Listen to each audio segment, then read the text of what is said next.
আসসালামু আলাইকুম, সবাই কেমন আছেন? আশা করি সবাই ভালো আছেন। আজকে বাবা বাড়িতে চলে আসছি ঈদের পর দিন। মেয়েও সাথে আসছে, কিন্তু মেয়ে গরমের জন্য ওর ড্রেস খুলে ফেলেছে। ও অনেক কমফোর্ট ফিল করতেছে নর্মাল ড্রেস পরে।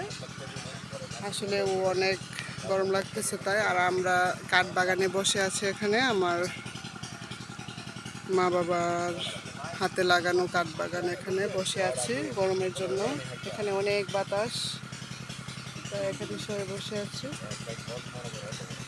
মেয়ে তো অনেক খুশি গ্রামে এসে, তার নানু বাড়িতে অনেক দিন পর এসেছে। সে অনেক আনন্দ করতেছে। আসলে বাচ্চারা যখন গ্রামে আসে অনেক খুশি থাকে।